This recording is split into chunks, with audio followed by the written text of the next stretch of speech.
Dos! Humahataw na mga balita at impormasyon. Dos por Dos! Ating damhin, ating lasapin ang hagupit na Dos por Dos!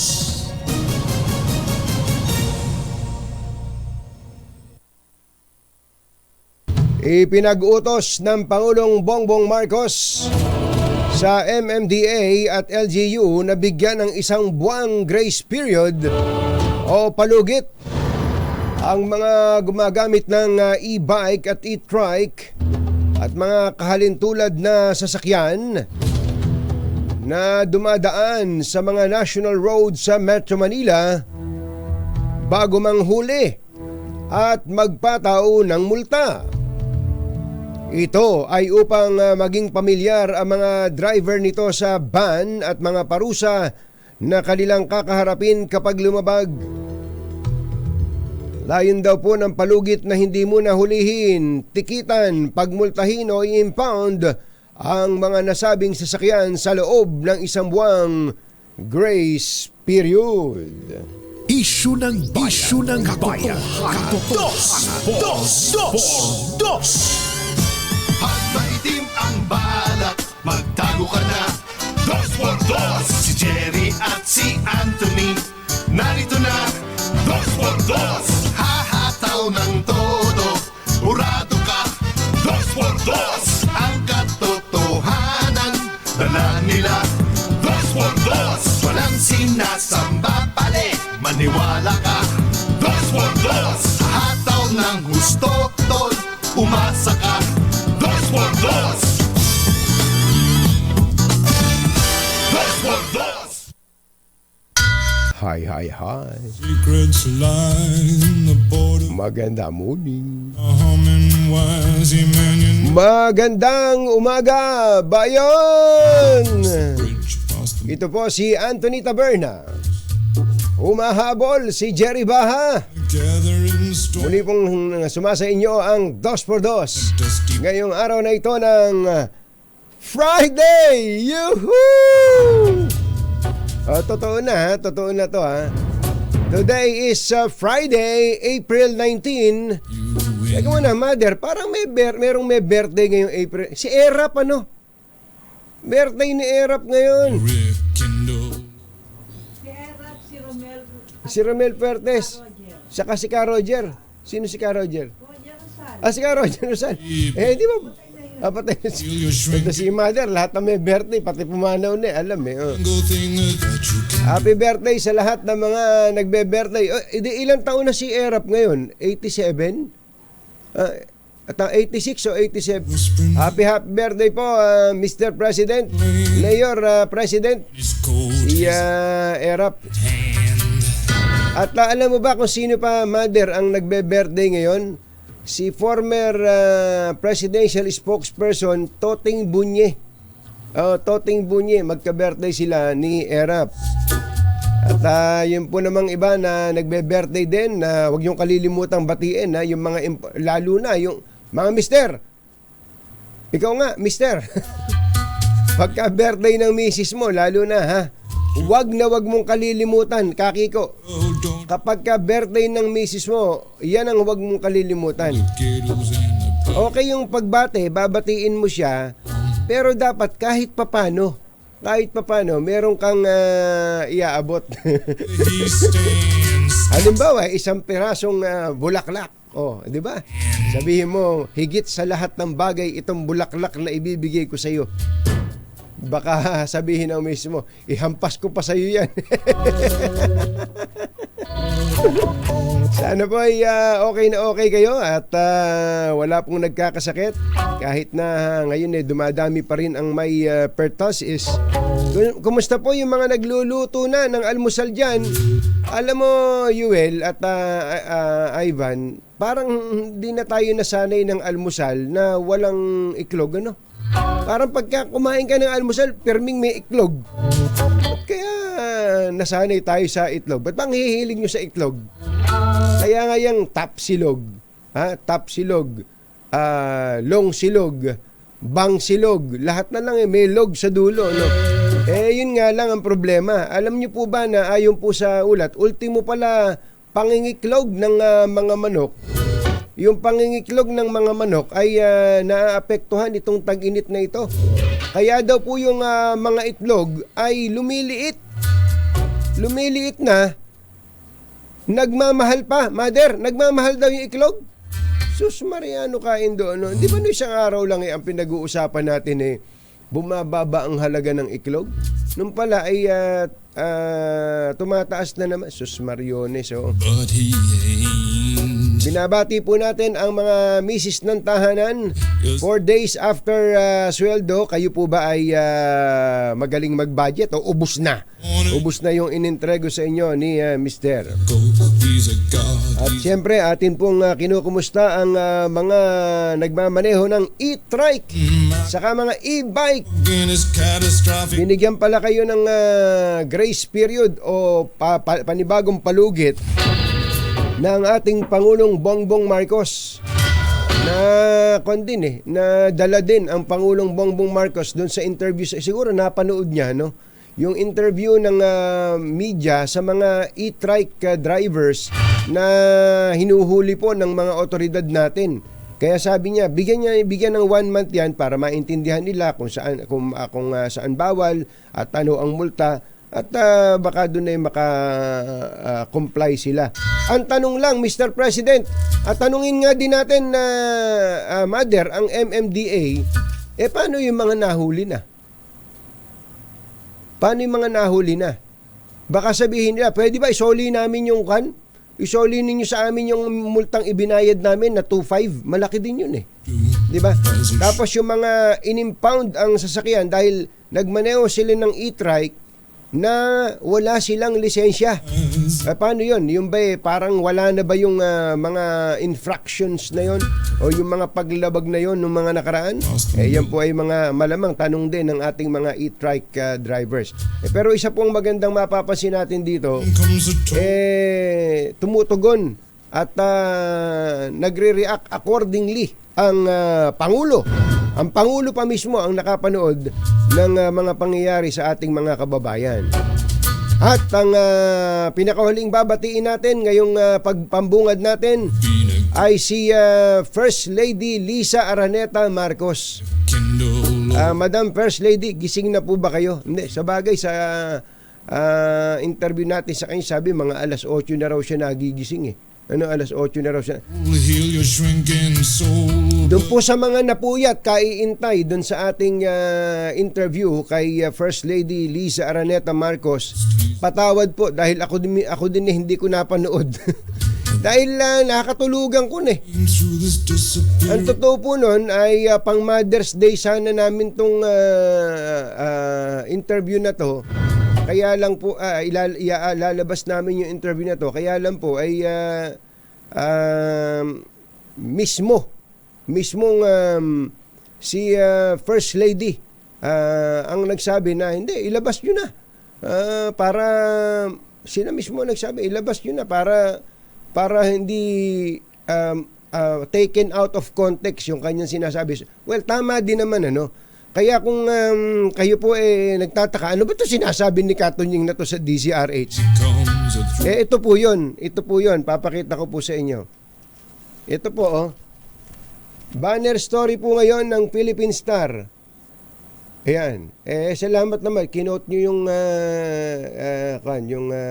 Facebook page na Anthony Taberna. Sabi ko doon sa sagot ko kahapon, dapat DZRH, kinokote din doon Diba? Mga taga Philippine Star, thank you. Ito, sa Manila Times, First Lady trains guns on Sara. Actually po, sumagot po siya diyan, pero dahil sa tanong, hindi naman siya nag-press con para batikusin siya. Tinanong siya, sumagot siya. Ganun po 'yon. So, medyo magandang umaga sa mga taga Philippine Star at saka sa taga Manila Times. Yan. Magandang umaga po sa inyo. At magandang umaga rin ito sa mga iba pang mga dyaryo. Yun lang importante. Dapat alam natin yung buo. Kasi kahapon, Yuel, kahapon, 30-seconder lang yung inilabas natin na teaser. Yung mga nagko-komento, meron ng isang libro na komentaryo kaya meron akong isang message na nabasa ko yung comment niya.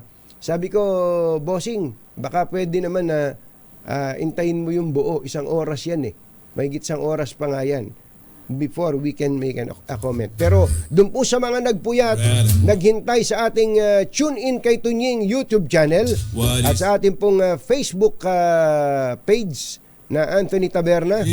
Maraming salamat po sa inyong pagpupuyat. Hey, buddy. Hayaan nyo't mamaya, panonoorin ko na rin yan. Mas hindi ko napanood. Maaga ako natutulog Maaga ako natutulog. Jerry Baha at Anthony Taberna sa Dos por Meron ka Dos bang, sa Sige nga, DZRH. panoorin nga natin yung isang bahagi ng interview. Maikli lang Yung maikli. Sige, maikli lang. Come in, Yuhed.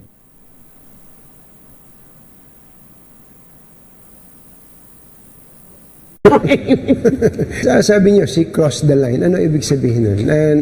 Wala nang reconciliation yan between the No, I mean, the for two of me, you? nasaktan ako because my husband will do everything to protect you. You ran together, di ba? Sama-sama tayo, babangon muli.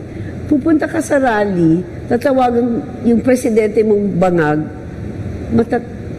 di ba you're going to laugh? Tama ba yan? Even Lenny never did that. Yung inyo pong hipag, si Aimee. Oh. And then she went to Davao. And then when she went to Interview natin, abangan po, basta yung buo, 1 oras po yan. Sana'y pagtsagaan ninyo. At siyempre, ang mga party po niyan ay ilalabas namin Sampa. Siyempre, dito sa DZRH. Masamang tao lang ang takot sa dalawang to. Kaya kung maitim ang balak, Magtago ka na! Anthony Taberna, Jerry Baha, Dos por Dos! Dos por Dos! Tama naman, Yuel. Merong mga matutuwa kay First Lady. Merong mga dati ng galit. Sabi nga, haters will hate, di ba? Always hate. Tapos yung iba naman, mga dati, nasa gitna lang, maaaring, okay yun di ba? Meron mga iba, ba yan? So, ganun talaga. So, tayo po nasa isang demokrasya and everyone is entitled to his or her opinion. Oras po natin, Achi Ahya, Mr. Jalomtang, Lakcham Chaplakun, 6:16 ng umaga, ACS Balita. Susunod na. This time check. Araw po ngayon ang Biyernes, Abril 19, 2024. Sa ulo ng ating ACS Balita. ACS Balita. Target collection ng Bureau of Customs sa first quarter lumagpas ng 4%. First Lady Lisa Marcos inaming masama ang loob kay VP Sara Duterte. Pagliit ng iklog at ng egg production sinisi sa El Nino. Pagdagsa ng Chinese student sa isang universidad sa Cagayan, kinumpirma ng CHED. 3 OFWs patay sa baha sa UAE. At 13 anyos na estudyante binaril sa ulo habang papasok sa school sa Batangas. Magandang umaga, Luzon, Visayas at Mindanao. Good morning, Philippines. Hello, world.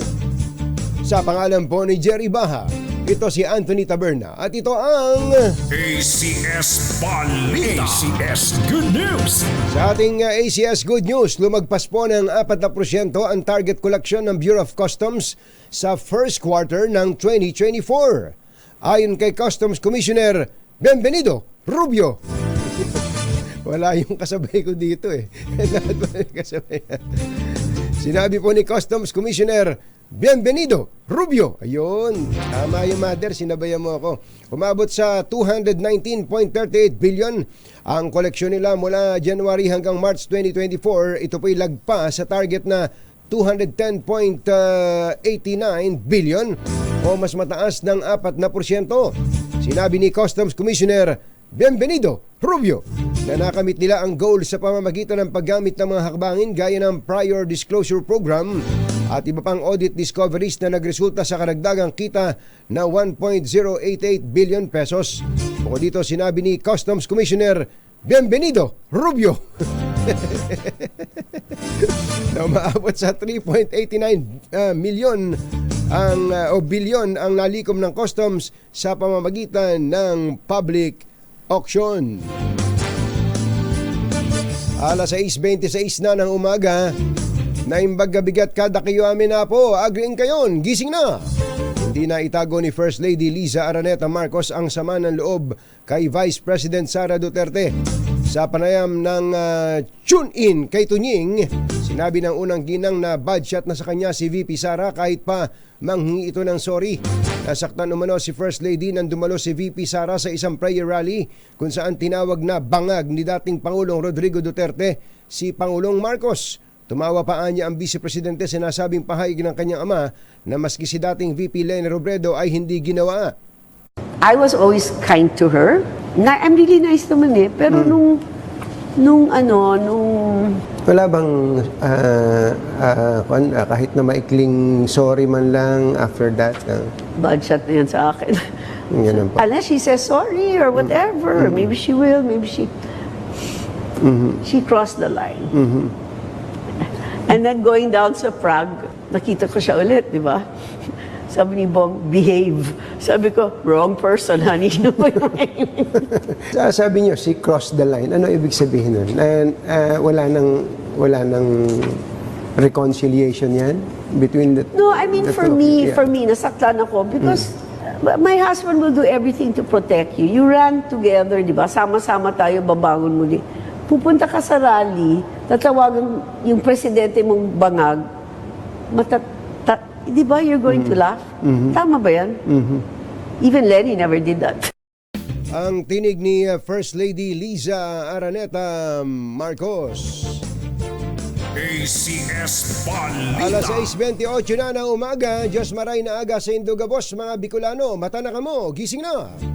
Pati ang laki ng iklog ng manok ay naapektuhan na rin sa matinding init ng panahon na dulot ng El Nino. Paliwanag ng Philippine Egg Board Association, mahinang kumain ang kanilang mga inahing manok kapag ganitong mainit ang panahon. Bilang epekto, panay maliliit ang iklog na kanilang inilalabas at konti lang ang produksyon ng large at extra large na itlog. Samantala, inihayag naman ni Association President Francis Uyuhera na bumaba rin ang demand sa iklog dahilan upang bumaba ang farm gate price sa 450 hanggang 540 bawat peraso. Kinumpirma ng CHED na may significant number ng mga Chinese student sa isang pribadong higher education institution sa Cagayan. Partikular na tinukoy ni CHED Chairman Prospero de Vera III ang St. Paul University, Philippines sa Tuguegarao City na may otoridad naman na tumanggap ng foreign students sa ilalim ng autonomous status na ibinigay dito.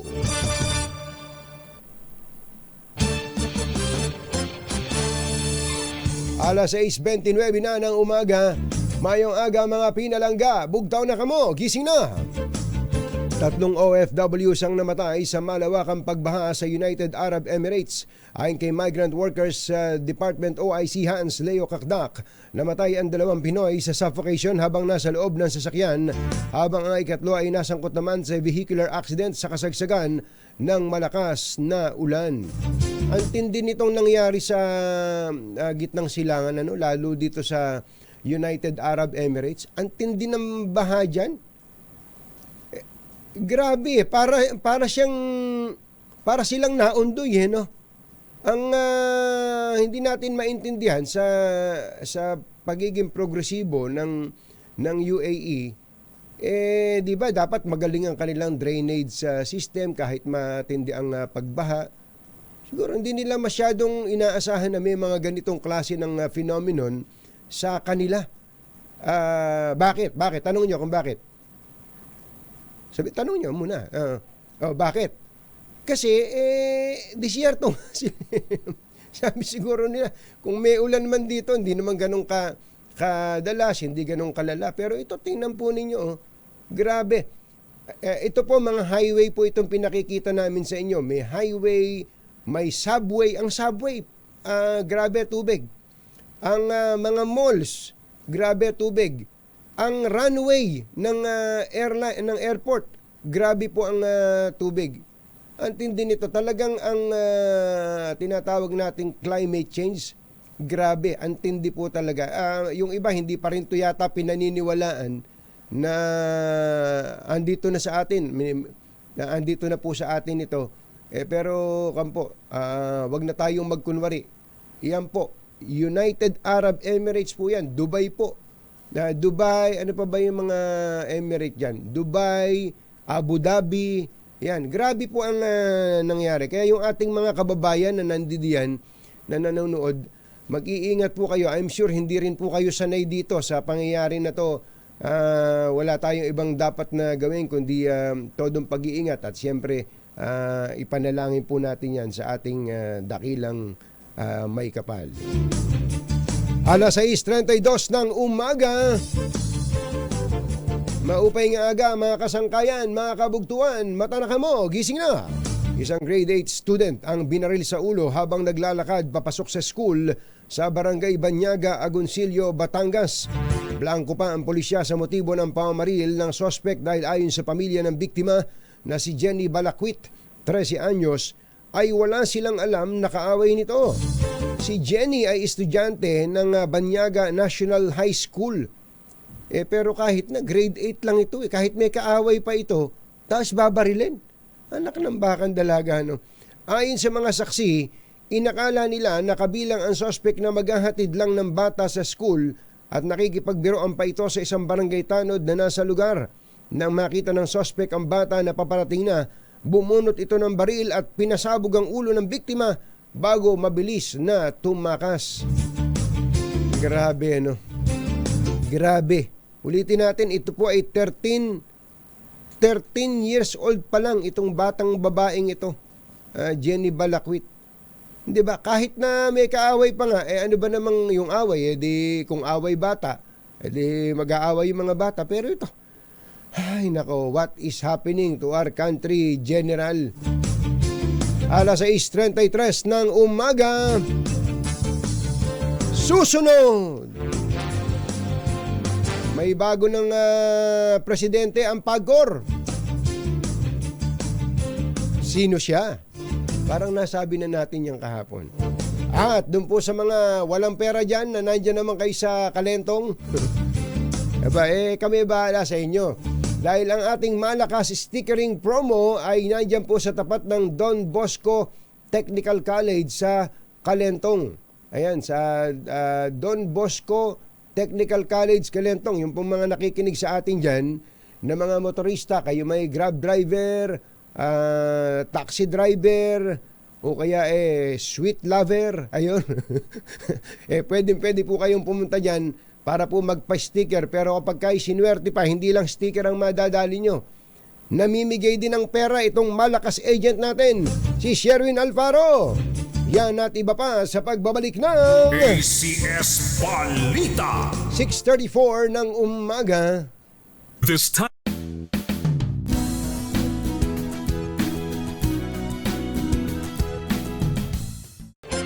Walang balitang makakaligtas, walang balitang makakalampas, saan mang sulok ng kapuluan. ACS Balita! ACS Balita! Ang programang ito ay hatid sa inyo ng ACS Manufacturing Corporation, ISO Certified, maker ng world-class quality Pride detergent.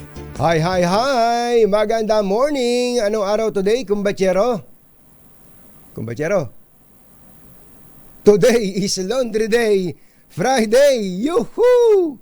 At pag Laundry Day Friday, all you need is Pride Washing Machine Detergent. May triple stain away formula kaya tanggal ang makapit, madikit at malupit na dumit man siya, kaya easy ang labada. Kaya pala mula noon hanggang ngayon, all you need is Pride. All you need is Pride. ACS. Kasama ang 2x2 Tandem Anthony Taberna at Jerry Baja. ACS Balita.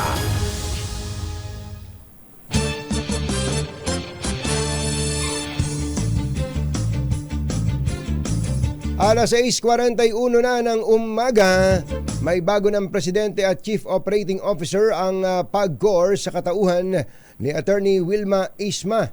Papalitan ni Isma sa posisyon si Attorney Juanito Sanosa Jr. na nag-resign sa tungkulin noong Enero. Nanumpa na si Isma sa harap ni Executive Secretary Lucas Bersamin sa Malacanang kahapon. Malugod namang winelcome ni Chairman Altenco si Attorney Isma na inilarawan niyang malaking asset sa PAGCOR dahil sa malawak na karanasan nito sa gobyerno at sa pribadong sektor. Si Attorney Isma na nagtapos sa Ateneo de Manila University ay naging miyembro ng Board of Director ng Development Bank of the Philippines at nagsilbi rin bilang kauna-unahang babaeng administrador at chairperson ng Subic Bay Metropolitan Authority. Muling sinailalim sa Red Alert ang Luzon at Visayas Grid sa ikatlong magkakasunod na araw kahapon. Ayon sa NGCP, inilagay ang Luzon Grid sa Red Alert mula 3 p.m. hanggang 4 p.m. at 8 p.m. hanggang 10:40 p.m. habang ang Visayas Grid naman ay mula alas 6 hanggang alas 7 kagabi. Ibig sabihin ito hindi sapat ang supply ng kuryente para matugunan ang demand ng consumers dahil 19 na planta ang pumalya. Tabayanan po kung ano ang mangyayari sa araw na ito. Sana walang brownout. Alas 6:42 ng umaga, maaya-payaba kekongan mga kabalen. Gising na. Handa si COMELEC Chairman George Garcia na harapin ang anumang kasong isasampa laban sa kanya kabilang ang posibilidad ng impeachment. Ito ang sinabi ni Garcia kasunod ng naging petisyon ng Korte Suprema, desisyon ng Korte Suprema na kumakatig sa petisyon ng Smartmatic laban sa ginawang diskwalifikasyon ng COMELEC. Kinasuhan na ang 3 Chinese na naaresto matapos mahulihan ng high-powered firearms at nagtangkapang manuhol sa pulis sa Taguig. Ayon kay NCRPO Chief Director General Jose Melencio Nartates Jr., umuusad na ang kaso ng 3 at maaari pa itong madagdagan kung mapapatunayan sa investigasyon na ginamit ang armas sa krimen. Nagbabala ang Department of Health sa publiko laban sa kumakalat na online kaugnay na umanay alok nitong libreng medical insurance. Sinabi ng DOH na fake news at malisyoso ang nasabing post na ginagamit ang kanilang pangalan para makapang-scam. Nagbabala ang DOH na kakasuhan ng kriminal ang sinumang nasa likod ng nasabing fake news o kung ipagpapatuloy pa ang pagpapakalat sa maling impormasyon. Nagatid sa kabuuan ng ating ACS Balita sa pangalan po ni Jerry Baha. Ito si Anthony Taberna at ito ang ACS Balita. Alas 6:44 na ng umaga, magbabalik po kami. Standby lang, malakas!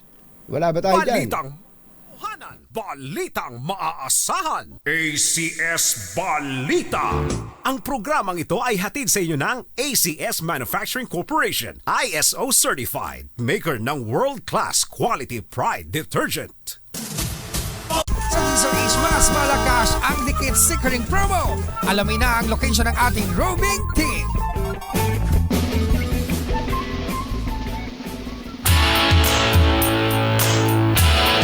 Ang tanong! Asan kaya to si Ari? Ang dami, alam niyo ang ganda ng sticker ng DZRH ha. Ako na lang yata walang sticker dito eh. Mother, where is father? Magandang morning kay Kuyang Melvin Raimundo. Magandang morning. Little ditty. Maraming salamat sa laging pagsubaybay kay Ate Eds. Kumusta na Ate Eds Raimundo? At magandang morning din kay Kuya Romel Fuertes namin dito. Happy birthday Kuya Romel Fuertes. At kay Undersecretary Yuli ng Department of Social Welfare and Development. May mga nakapila na ba dyan? Meron na bang mga na-stickeran dyan? Meron bang nadikitan dyan? Alamin natin kung meron na mula kay RH6 Sherwin Alfaro, ang ating malakas agent. Come in, Sherwin! Magandang umaga sa Tunying. Nandito na ang Diesel Age Malakas Promo Stickering Team dito sa may Don Bosco Technical College sa Mandaluyong. Dito yan sa may harap lamang ng marketplace. Yan kung familiar kayo sa Kalentong dito sa Mandaluyong. Ito yung plaza. nagmamadali itong sila ito. Muntik ako araruhin. Yan, marketplace. At saka yung Don Bosco. Ang gitna nito ay plaza. Ayan. Pero ang unang-unang dumating dito, Katunying, samantakin mo, e-bike, e-scooter ba to? Ano ang tawag dito tayo? E-scooter. E-scooter. E-scooter. At nagpatikit ng teaser sticker sa kanyang Ayun. scooter. Tatay, pangalan niyo po? Fermin Pedro po. Magandang umaga, Anthony Taberna. Fermin, Punta na rin ako dito. Congratulations! Matapos daw i-announce kanina, Anthony, biglang napabangon to si tatay. Anong nangyari? Nakahiga ako. Siyempre, naginginin ako. Hinihintay ko yung apo ko kasi pumupunta pag umaga. Bigla sinabi mo, nasa tapat kami ng Don Bosco. Nagdudungali akong bumangon. Talagang ninadali ko, sinubukan ko kung pwede itong scooter ko. Pasok din naman, sabi ko, pasok din naman. Pasok din, oo. Una po, tumango na ako sa sasakyan nila.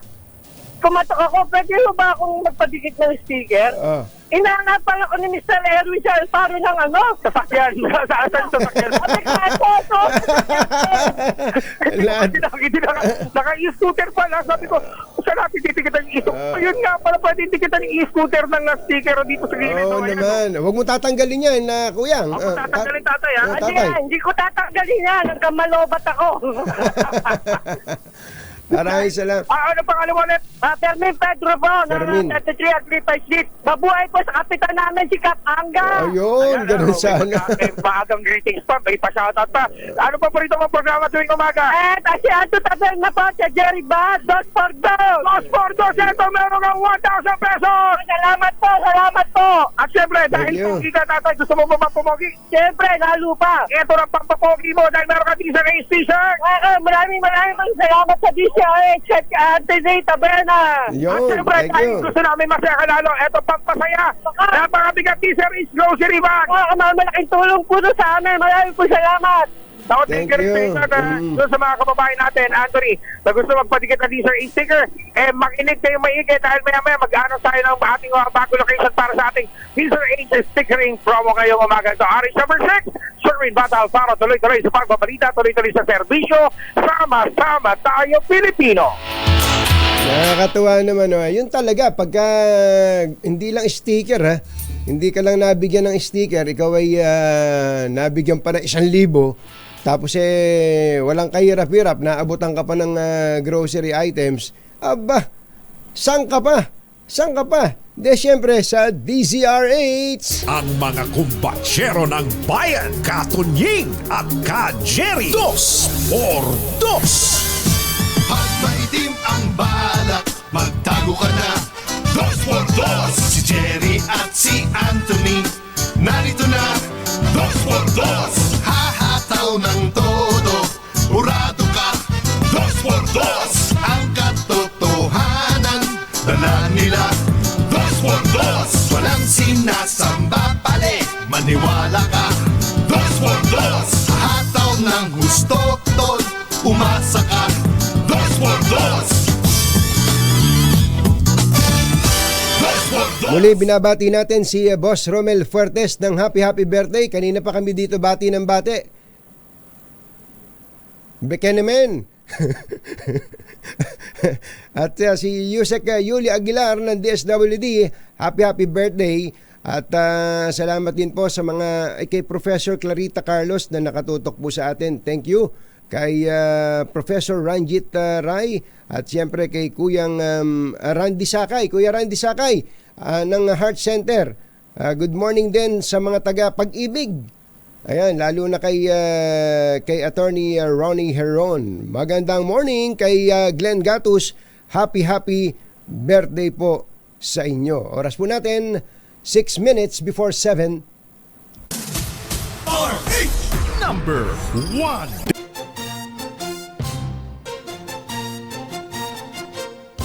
Katunying at Ka-Jerry. Anthony Taberna, Jerry Baha, ang samahang pinatibay na ng panahon. 2 por 2. 2 por 2. Let's Marvin Gaye and get it on. You got the healing that I want. Just like they say Yun! The dawn, let's Marvin Gaye and get it on. Uusok yung aking cellphone na. This king says to ourselves, Baka mag-overheat ito. Lakasan mo nga aircon. with no one else. Grabe, no? Hindi, hanggang ngayon po, dami ko pa rin natatanggap ng mga mensahe tungkol po dito sa ating interview kay First Lady Liza Araneta Marcos. And just for disclosure, mga kababayan, 2 years po in the making. Opo, 2 years in the making ang interview po na ito. Nung bago pa lang po sila maupo sa pwesto, si Pangulong Bongbong Marcos, may request na po kami para po ma-interview sila. And in fairness kay First Lady, nai-schedule naman po kami, kaya lang laging nakakancel dahil napaka-busy po ng mga taong ito. And finally, natuloy po yung interview natin. At ang totoo po nun ay pang Mother's Day po sana ito. Nagtanong lang tayo na ilang mga ibang mga katanungan na current, na kinalaman sa mga current issues. So, ulitin ko, for disclosure, it is supposed to be aired on Mother's Day. On Mother's Day pa sana. Alam nyo naman ng kaming mga taga-media, para may aabangan kayo, meron kaming inilalabas na teaser. Marami nga kaming naka-schedule na teaser 4 yan papunta dun sa Mother's Day. Kaya lang po, nung lumabas yung teaser, akalain nyo teaser lang. Sabi nga ni Giselle namin dito teaser pa lang ginamit na ng mga dyaryo para sa kanilang article At well, salamat din naman sa GMA, sa ABS, pati sa TV5 na ginamit nyo kahit teaser pa lang.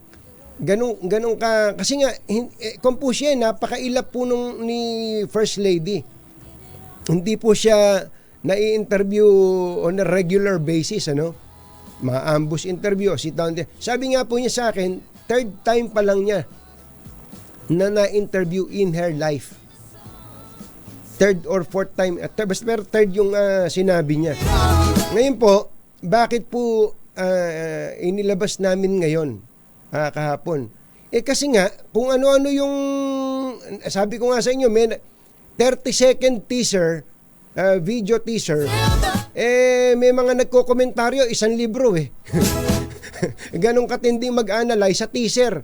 Kaya po, again, for the 3rd time, for disclosure, si First Lady na po ang tumawag sa atin para sabihing ilabas na natin yung buo. Kaya nagkumahog po kami. Hindi po kami ready. Nagkumahog po kami para po isalya ito. Kaya kung meron po kayong mapapansin na mga baka biglang nagbablock yung screen niyo kapag nanonood kayo, that is because we lack material time. Hindi po sufficient ang oras para po mabigyan namin ng justice yung pong production noon. Alam niyo yung production, akala niyo madali lang yon?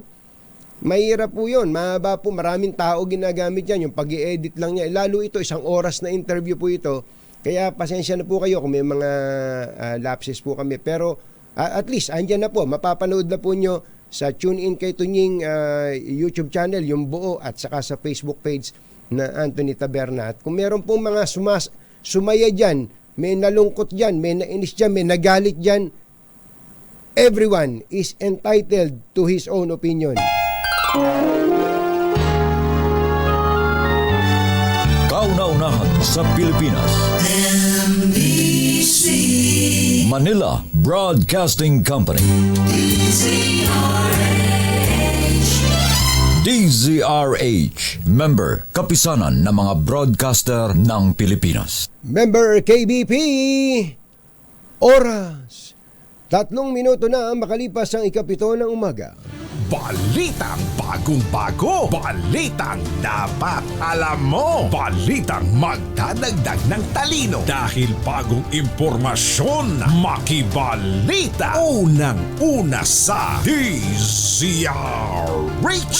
Pangunahing balita. Kasama ang 2x2 tandem nina Anthony Taberna at Jerry Baha. Araw po ngayon ng Biyernes, at 19 na ng Abril 2024. Sa ulo ng ating mga paunahing balita, First Lady Lisa Araneta Marcos nagsalita sa mga espekulasyon na under disaya si Pangulong Marcos. First Lady wala raw planong pumasok sa politika. Anak ni dating Congressman Arnulfo Teves tinangkang suhulan ang Timor-Leste Police para daw po bigyan ng special treatment ang ama ayon sa DOJ. Hanging bridge sa Albay napatid, 15 estudyante sugatan.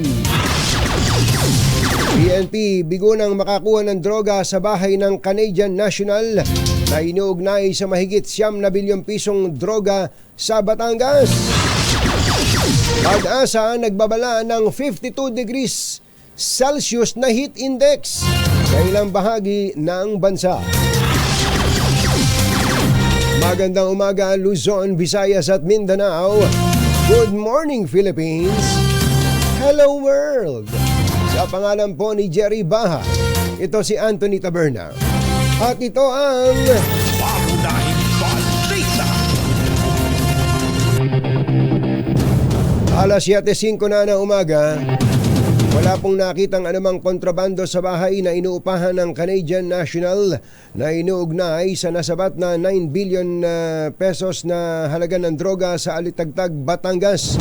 5 beses na hinalughog ng Batangas Drug Enforcement Unit ang bahay na nasa Nasugbu, Batangas.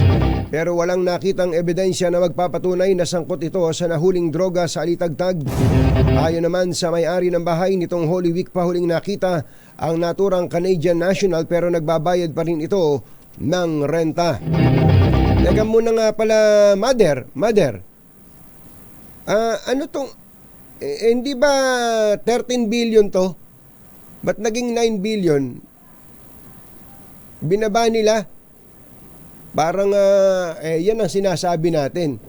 May problema yata kayo doon. Bakit nyo i-announce yan? Bakit nyo i-announce na approximately ay 2 tonelada na 13.3 billion ang halaga, pagkatapos bigla nyo sasabihing 1.4 tons lang pala yan at saka 9 billion lang yung halaga. Yun ang problema yan. Ba't nyo wag nyo i-announce? Pina-announce nyo pa, andyan ang Pangulo yan. Tapos inahayag-hayag ninyo na sabi ninyo, ito ang biggest drug hole. Hindi ba, Ivan? Ikaw pa nga nagsabi nun? Biggest drug hole, sinabasama nyo ang Pangulo dyan. Tapos ngayon, hindi pala ito ang biggest drug hole. Yan ang sinasabi natin Hindi ko alam kung nangaano kayo Nangaano ka Hindi po ito maliit na bagay Isusubo nyo sa Pangulo yung ganong klase ng numero na hindi pala kayo sigurado. Pambihirang patiso. 7:07 ng umaga, isang hanging bridge ang napatid na ikinasugat ng may 15 estudyante na nahulog sa ilog sa barangay Itba, Manito, Albay. Papauwi na ang mga estudyante galing sa school nang aksidenteng maputol at bumagsak ang Kawit Hanging Bridge pasado alas 6 kamakalawa ng gabi. Maswerte pa rin ang mga biktima na nagtamo ng mga galos dahil nangyari ang insidente na low tide at mababaw lamang ang tubig sa Kamanitohan River. Ang Kawit Hanging Bridge ay suspension bridge na nagkokonekta sa bayan ng Manito at ilang coastal barangay ng Kawit. Alas 7:07 na ng umaga, tinangka umunong suhulan ng anak ni dating Negros Oriental Representative Arnie Teves, ang isang miyembro ng Criminal Investigation Police sa Timor-Leste kapalit ng special treatment sa kanyang ama habang nasa piitan. Ito ang ibinunyag ng Department of Justice batay sa kanilang nakalap na impormasyon doon. Ayon sa DOJ, nagkakahalaga ng $2 bilyong. Are you sure? Are you sure? $2 bilyong ang inaalok na suhol? Alam niyo ba ibig sabihin ng $2 bilyon? US dollar ba to? Paki-check nyo nga ito.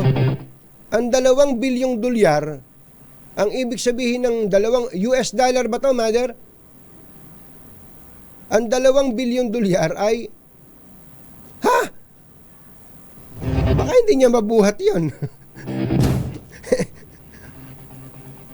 Baka pwedeng bilhin nun ng isang probinsya ng Timor-Leste kung 2 bilyon dolyar.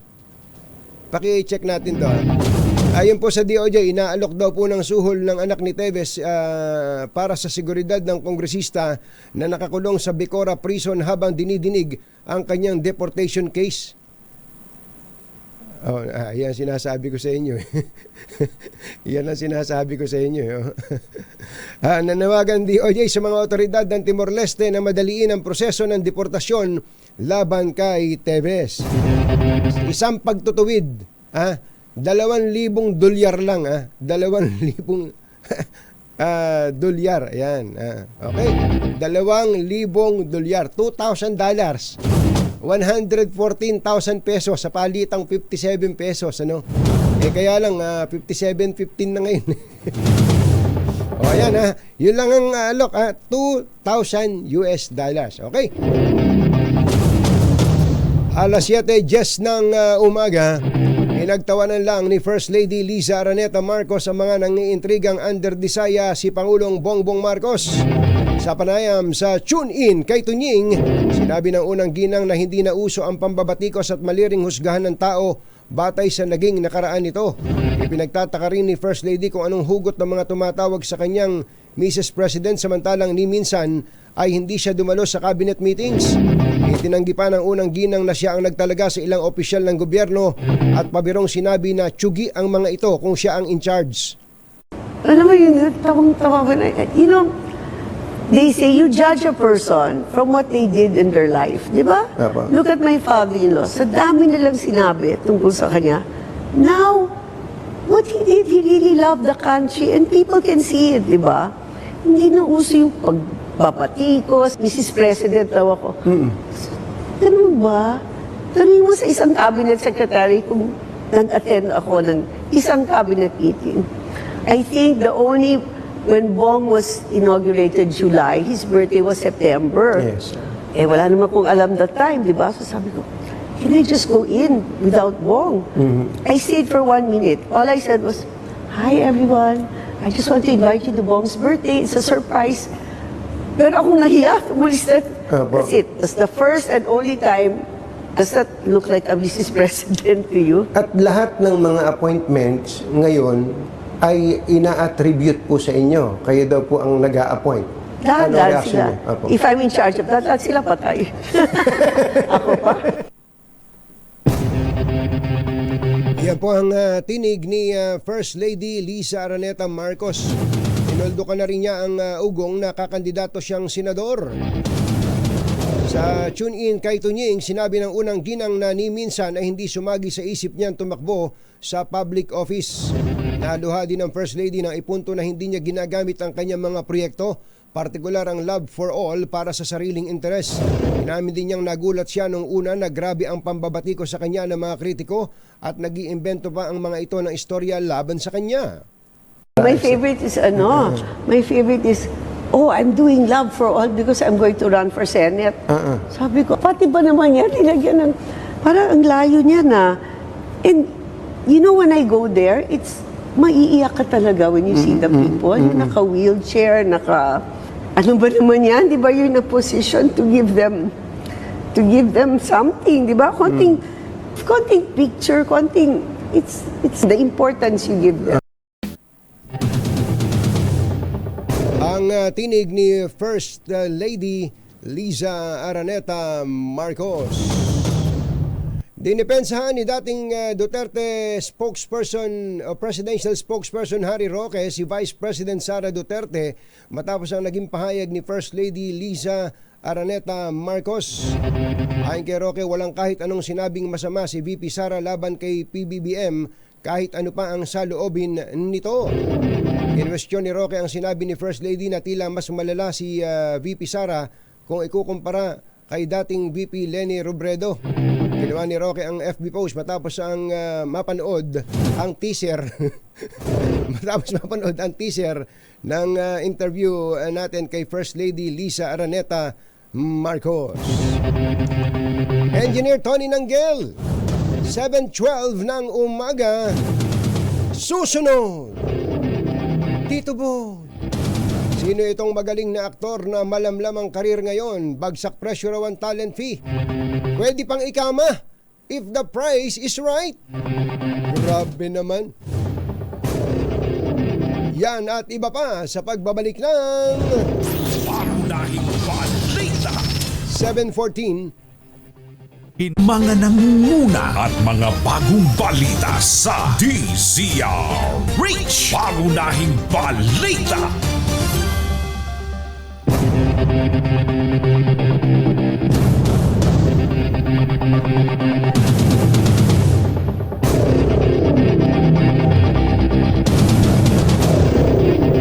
Alas 7:20 na ng umaga. Doon po sa mga kagigising pa lamang ho. At baka naiwan kayo sa kwentuhan.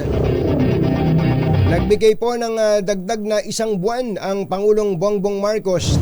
Palugit po ito para sa mga e-trikes at e-bikes para makapagbiyahe pa kung saan sila dating bumibiyahe.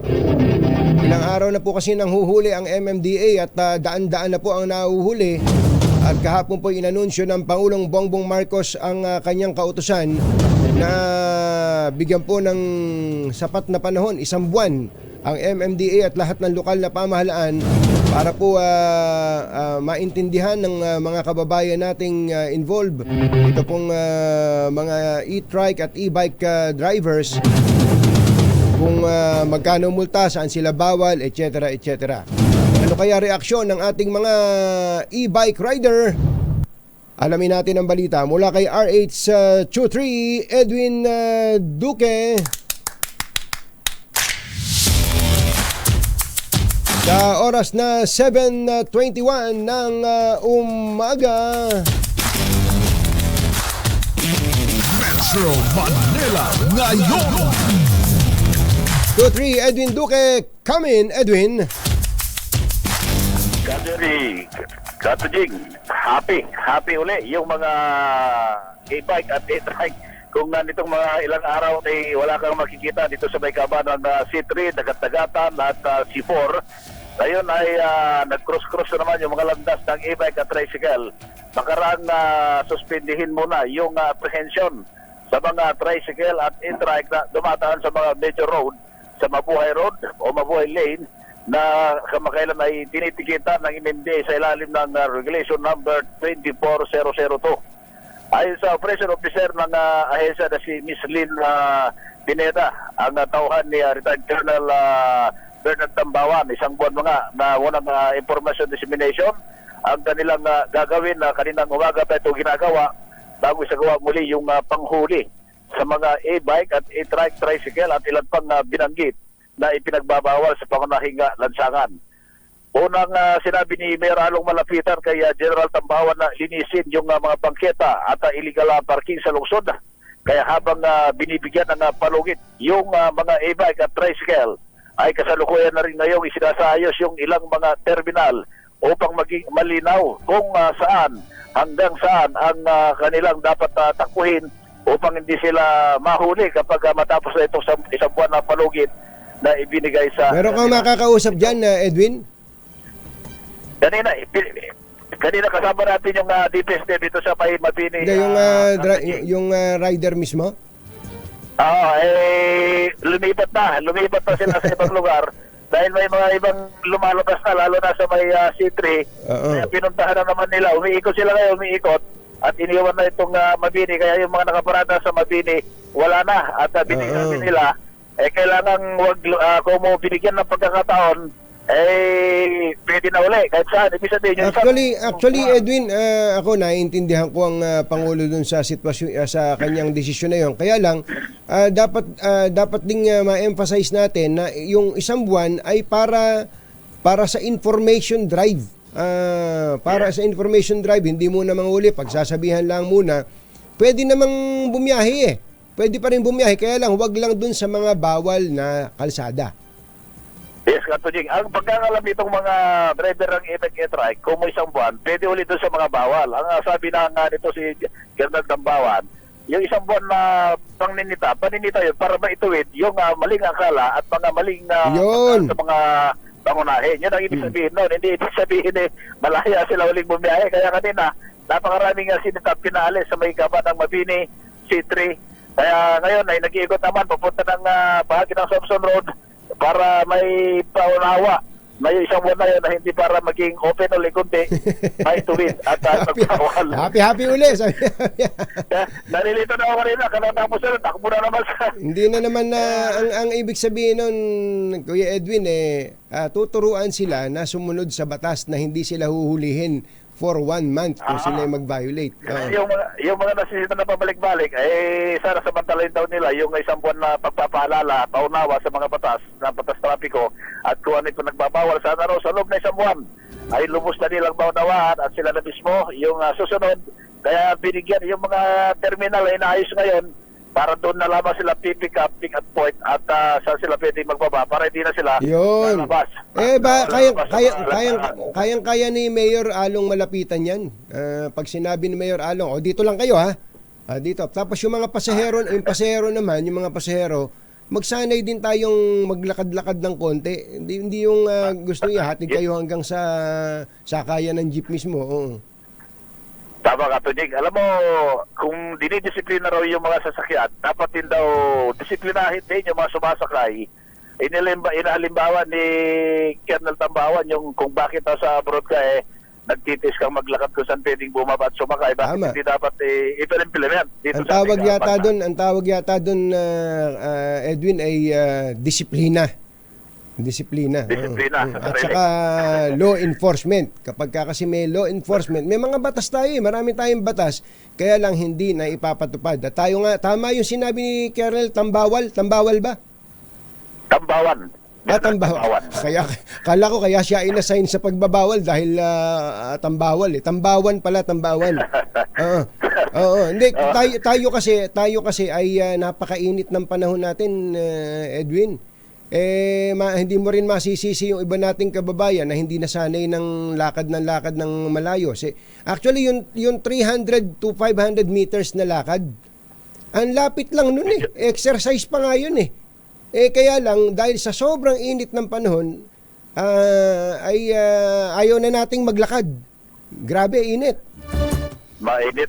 Isa yan sa mga dahilan. Siguro, tinatamad na ni ating mga kababayan. Kaya yung maising lakad para sa kanila, random yung pagod dahil natulot ng init na panahon. At ang pakiusap din nga, Jerry, ng mga katunying, ng mga kababayan natin kay Colonel Tambawan, yung mga ipinagbabawal na lugar na may mga nakasign pa na bawal dito anytime, mayroon kasing mga yung pumapara na ang tawag nito parang dispatcher.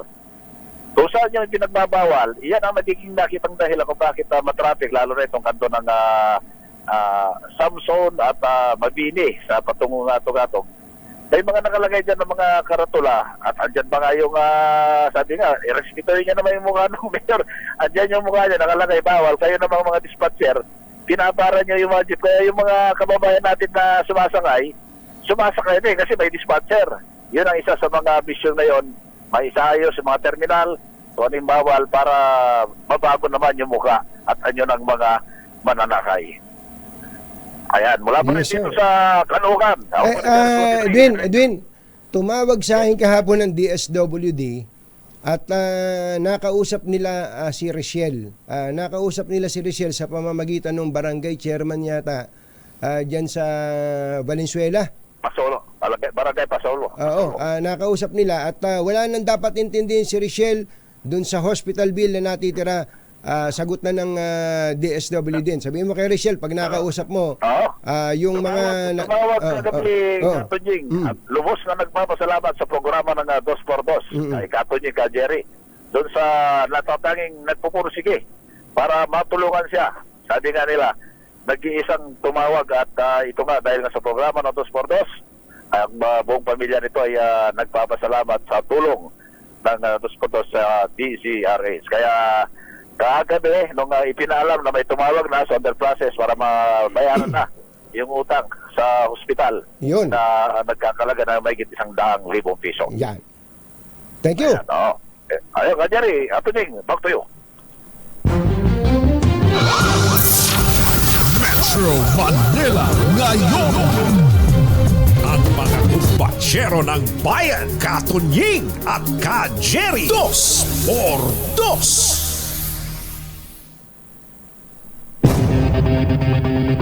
Alas 7:30 na ng umaga, achi, ahya, chityampwa.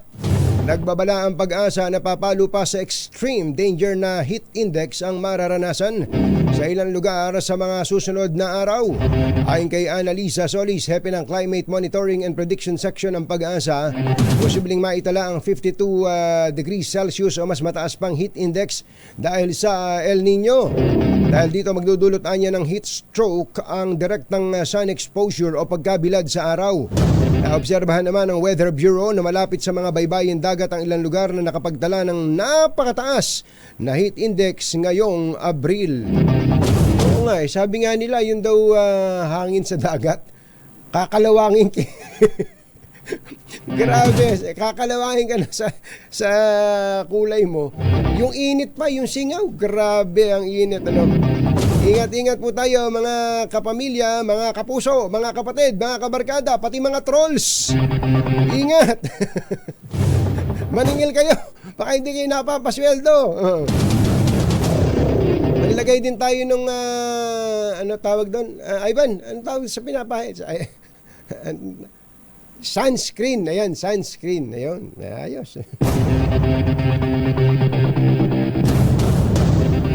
Umirit si dating Caloocan City Congressman Egay Erice sa Supreme Court na ipawalang bisa ang kontratang pinasok ng COMELEC sa election service provider na Miro system para sa 2025 elections. Sa ilalim ng kontrata, sinabi ni Erice na gagamit ang Miro ng prototype machine na labag daw sa automated election law. Samantala, kausapin lang natin si bagong talagang NFA Administrator Larry Lacson, Jerry Baha at Anthony Taberna sa 2x2 sa DZRH. Alam niyo naman si Katunying kahit na paami-Amerikana ako dito magsasaka ako Opo, at tayo nating lubayan ang usapan tungkol po sa makakain, lalo na po sa bigas. Kausapin po natin ang, ito kalalabas lang ng papel nito. OIC lang dati pero ngayon po ay tinalaga ng Pangulong Bongbong Marcos bilang Acting NFA Administrator. Aalisin na natin acting pagka magaling siya. Si Administrator Larry Lacson. Administrator Lacson, magandang morning. Si Katunying po ito. Magandang umaga, Katunying. Magandang umaga po sa lahat. Opo, unang tanong, namimili na ba kayo sa presyong 23 pesos to 30 pesos sa tuyong palay, Administrator? Ay, malapit na po. Konting-konti na lang po. At ang papel po ay nasa department at we're expecting na lumabas ito, no? Ngayong araw, ito po yung guide para sa ating mga tauhan kung paano po gagawin ito. Opo, hindi ba late na? Sa isang banda, kung titignan po natin, alam mo naman niya, Katunying, no? Sa probinsya, medyo patapos na, nasa tail end na. Pero kasi ang maganda rito, ako kasi lumibot ako sa mga iba nating mga buying stations, no? Sa mga warehouses natin, yung mga nakaraang linggo. Kaya yung iba po mga farmers at nagbibilad naman sa ating mga facility, no? So, mayroon silang mga hinahayaan po natin sila dyan. Kaya pwede po yan kasi malaki naman po ang bilaran natin sa loob. So, yung pong mga yun, tingin ko, dahil may kakayanan silang magbilad sa amin, baka yun po, mahagit pa natin. Tsaka yung iba pa po ma-harvestin. So, kapag ka po ang palay ay ibinilad pa ng ating mga magsasaka at nakigamit pa ng bilaran ng NFA, wala na silang ibibiyahe nun. Pagkatutos nila, pagkasako nun, itututos yung sako, pwede nang bilhin ng NFA sa 30 pesos per kilo, ganon? Opo, yung diretsyo na kasi nandun na po no? So, pwede nang bilhin. Pero yung presyo po, katulad nga po nun, kailangan guided tayo ng ano ba yung kalakarang presyo, At so hindi po siya automatic na 30 actually eh. Tinitignan po natin. May range bawat naman eh, peso di ba? natin. 23 to 30. May range po. Opo. Ang intindi po namin, ang objective ng NFA Council, kaya po itinaas ang buying price ng palay, para makakompetensya kayo sa mga traders. Pareho ba tayo are we on the same page? Ang akin po, the way I tend it is, kanya po, pinayagan tayo ng NFA Council na magkaroon po ng range sa price, hindi po pa nakapako, is para magkaroon po tayo ng agility o mabilis makarespond at makakuha tayo ng volume ng palay na kailangan natin. Tingin ko, hindi po natin kayang kompetensyahin po ang private talaga. No? Bakit? Bakit po?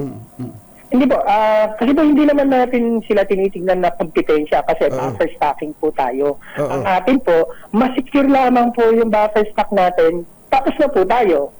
Kumbaga, ganun po. Hindi, ako po, naiintindihan ko pa. Ang kailangan ninyong stock sa buffer stocking ay gaano karami at pang ilang araw?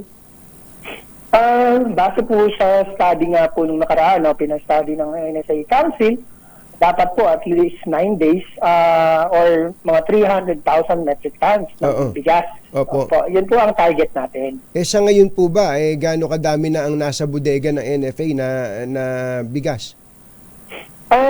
Kung kukumpitin po yan, medyo tumaas po ngayon kasi nakabamili na tayo itong Abril, medyo tumaas po. Although marami pa po tayong tatargetin. Mga ilang percent po nung required na 9 days o 300,000 more or less metric tons?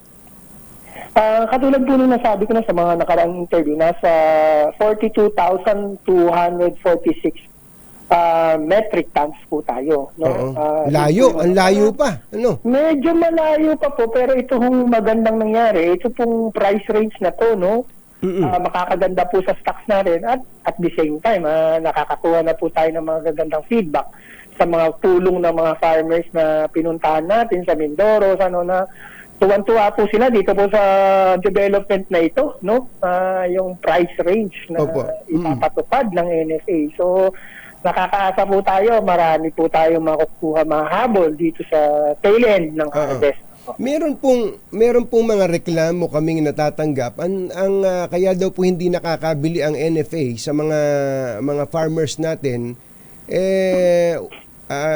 kung daw po nangungutang pa daw po yung NFA, hindi daw po nagbabayad agad. Naku po. Mukhang kailangan natin tignan pero parang hindi po yata accurate yun kasi wala po tayong natatanggap na ganyang report officially. Tanungin nyo si NIA Administrator Eddie Guillen, malalaman po ninyo. Sige po, nag-request na rin po kasi ko ng meeting kay Administrator Guillen. Opo, para makapagtulungan. Importante po yun. Kayo po ba bumibili ng palay dun sa bukid mismo? Meron pong mga ganyan na operation kami, no? Lalo na po may truck kami maliit or nakahiram kami ng truck sa DA. Kasi wala naman, pag pumupunta tayo sa bukid, di po pwede yung mga malalaking truck natin. Mga L size lang yan. So, parte naman ng ating improvement na tinignan ko na kailangan makabili kami ng maraming L. So, kasama po yan sa mga programa natin, no? Mayroon na po tayong request, mga initial na L. Actually, kaya ko po tinatanong yun at bagamat ayaw nyo ituring nakakompetensya yung mga rice traders, mas pipiliin po ng magsasaka na magbenta sa rice trader na hindi na sila gagastos sa hauling dahil pumupunta po yung trader sa mismong bukid. Tama po. Talagang narinig ko na rin po yan sa aking mga pulong. No, sa mga magsasaka. And pinag-aaralan na namin kung paano nga po masosolve talaga yan. Pero isa nga po dyan, yung pagbili namin ng mga elf truck na makakapasok doon po sa bukid, no? At the same time, gusto ko rin siguro, katunying, kung pagbibigyan mo ko, explain ko ng konti, kung ano naman yung kagandahan nung sa NFA pag binili po namin. Sige nga po. Kasi po, pag naman namili kami ng palay sa mga magsasaka, makakasiguro po naman po kayo na yung timbang po namin ay tama po. So, kasi may mga parameters po tayong sinusundan. Teka, parang may sinasabi kayo yung trader hindi tama timbang ha? Ay, hindi ho. Wala po kang ganon. I can only speak for myself and the agency. Opo. Wala pong ganon. So, sigurado timbang nyo. Opo. Tama ang timbangan nyo. Opo. Tama po, kinakalibrate po yan ng regularly. Kasi nagtatanim din naman ako ng palay, ng mais. Ngayon, mais lang. Kaya alam ko kung paano ang kalakaran. Siyempre, give and take po yan sa trade. So, yung ibig sabihin naman, sa NFA, wala pong give and take. Meaning yung weight, talaga po, eksakto. Eksakto, Opo. Okay, last point na lang po. Kailan nyo po inaasahan na ma-achieve ninyo yung 300,000 metric tons na buffer stock? By the way, dun sa mga nanonood at nakikinig sa atin, ito po ay required ng batas, ano? Nire-require kayo ng batas na meron kayong buffer stock para pag nagkaroon ng kalamidad, meron pong mabibili sa inyo ang DSWD, ang local government units, at iba pa. Okay, kailan po ang target ninyo na makumpleto po ang laman ng mga bodega ng NFA? Siyempre po gusto natin sa lalong madaling panahon, pero sa mga nangyari pong ito, medyo kahit na po sinong siguro mahirap i-achieve agad-agad, and at the same time siguro kailangan din ng maraming preparasyon. So ngayon pa lang nagpe-prepare na rin po kami for the wet season and the coming seasons, no? Kanya nga po, ang dami rin programa ni NFA for post-harvest facilities, lalo na po sa drying facilities. Kasi po talaga ang punteriya, ma-reach lagi yun pong target po na yun. So all roads lead to that. Lahat po ng programa, instruction pong mahigting ng Secretary of Agriculture na lahat po yan ma-implement ng mabilis at ng sa gayon. Ma-achieve natin 'yon. Ang laki ng pera niyo sa NFA, 'di ba? Meron pong pondong ibinigay ang national government. Magkano po para sa pagbili ng palay ng magsasaka natin? Ngayong taon po 9 billion. 9 billion. Magkano na ho nagastos niyo? Wala po akong exact figure ngayon, pero marami pa kayong pera. Marami pa pong gamitin nyo para yung mga magsasaka natin ay maging happy naman at dapat ay present ng NFA kaysa sa mga rice trader dahil nandiyan kayo nationwide, di ba? Opo. Yan ang target natin, Katunying, no? Talagang mas maigting ang pamimili natin dahil may pondo naman tayo. Yes, sir. Ito nga pong nangyari itong price range na to ay napakagandang development. It will be a turning point for NFA. Yun po ang masasabi ko. Malaki ang magiging pagbabago. Paano po mararamdaman ng ating mga magsasaka si NFA ngayon. Bigyan lamang po kami ng panahon, sapat na panahon na para ma-implement namin po ng maayos ito. At I'm sure lahat po ng ating mga magsasaka ng palay ay matutuwa po. Opo. At pag natuwa po ang magsasaka, ay kami po ang unang matutuwa. Opo. Mismo. Opo. Dapat lang dahil pro farmers tayo dito. Pro-Filipino. Pro-Filipino farmers tayo dapat. Kaya yung bigas po ninyo, huwag niyo ibebenta sa trader, ha? Meron na pong ganito po, no? Pati ito yung kung paano ibebenta ang bigas ay inayos na po namin sa akin hong mahigit isang buwan pa lang na paghawak po dito sa NFA. Yun po yung una kong inayos, no? So kumbaga nire-refine na lang po kung paano po ang pagbebenta, yung hierarchy.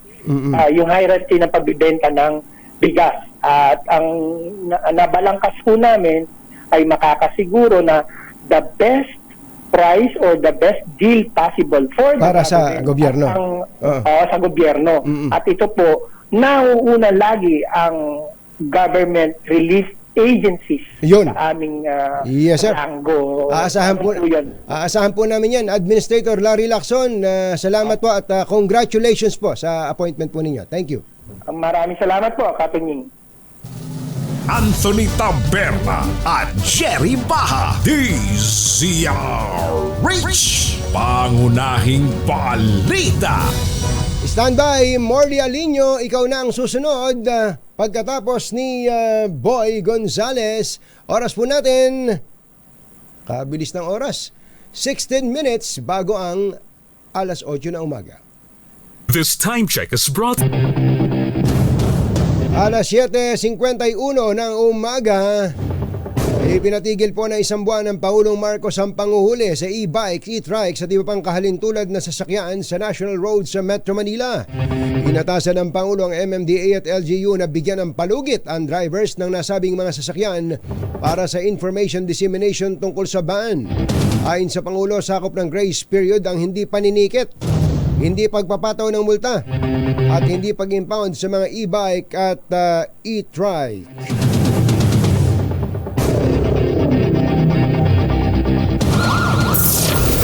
Metro Manila ngayon. Yung ganun sana, Metro Manila ngayon. Mabilisan lang para makahabol lahat. Unahin natin si 29 Boy Gonzales sa Maynila. Coming Boy! Mike silang, katabi ko na to si Jerry, yung tok-tok na driver. Anong reaction niyo sa isang buwang moratorium? Anong? Siyempre po okay lang yun dahil natigan kami ng isang buwan na dahil. Ano pa kayo usap niya na dumadakit sa national road?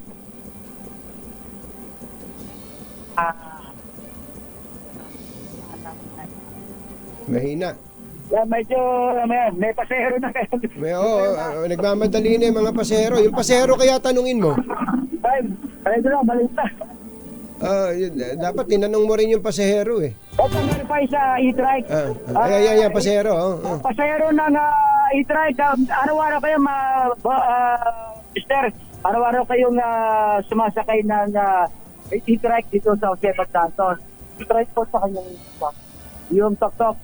Anong reaction mo pagka pinagbawal nagbigay ng isang buwang moratorium ng Pangulong BBM kung itutuloy na pagbabawalan dima sa Jose Santos ang sinutid ng sakyan. Okay, yan nahiya. Sige, Mayumi, nahiya. Salamat. Takit na nga. Mahihain nagulat sa iyo Sabi niya parang tatay ko to Pero kausap ko ito yung mga e-trike driver.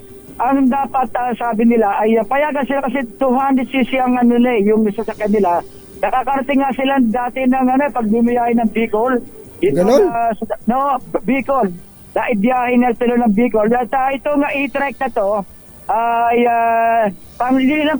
ilang pasahero mo man ang pupo. Tapos, kapag pag pinagawa na kayo sa National Road, tumutuloy na po kami na lang. Susunod na lang kayo. Ganyan lang ito. Yun, okay, ayos. Ryan katama. Okay, yan siya driver na e-trike na bumibiyahe dito sa Jose Abad Santos sa patungo ng Binondo area. Para sa kauna-una sa Pilipinas di sa race ito si Boy Gonzales, tuloy-tuloy sa pagbabalita, tuloy-tuloy sa serbisyo. Sama-sama tayo, Pilipino. Metro Manila ngayon. Ano ba nangyayari sa Marikina ngayon? RH52 Edniel Parosa, Kamin Edniel. Tuloy ang pagsita ng mga tauhan ng Metropolitan Manila Development Authority sa mga e-bike at e-trike na dadaan sa Marcos Highway sa kabila ng isang buwang grace period na gustong ipatupad ni Pangulong Bongbong Marcos. Yan ang diskarte ng mga tauhan ni Traffic Aid 1 Joby Nunez na siyang namumuno rito sa Major Thoroughfare na kumukonekta nga sa Marikina at lalawigan ng Rizal.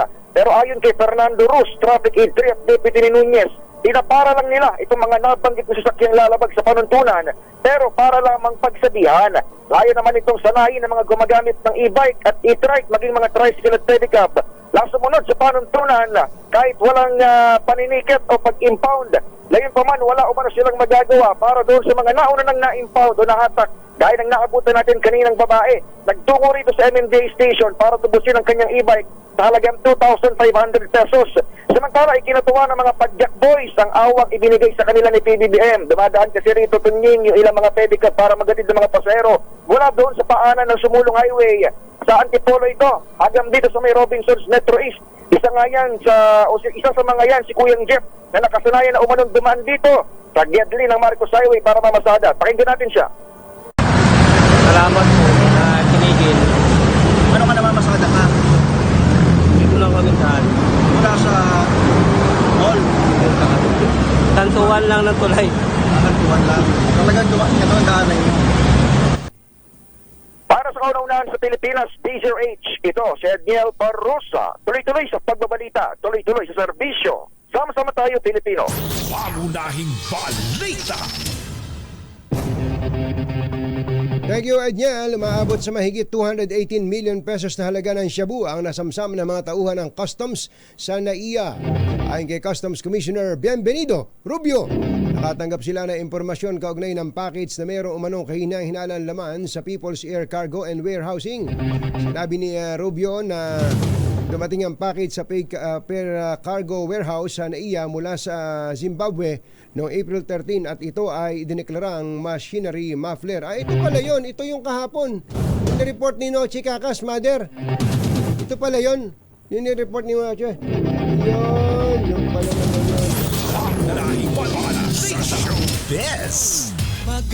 Alam mo naman, sakalam sa akin itong si Tita Morley. Happy birthday pala kay Mayor Russell Plato, anak ni Kong Ador Plato at Girly Plato ng Santa Maria, Bulacan. Good morning din at thank you kay Kong Doming Mariano. Magandang umaga po sa mga taga Zambales. Puntahan nga natin tong si Morley Alinio. Aktor, buy one take one ng drama sa buhay pag kinuha siya sa isang proyekto. May libre pa raw bed service. Ha? Alamin natin ang pahabol na showbiz balita mula kay Morley Alinio. Magandang morning, Morley! Magandang morning, Luzon, Visayas at Mindanao. Magandang umaga sa inyong dalawang guwapo. Ayan, Papa Cherry and Katunjing. Well, nandito nga ako ngayon sa Boracay naman ako ngayon, na kung saan ay birthday nga ni Jobert Sukal dito.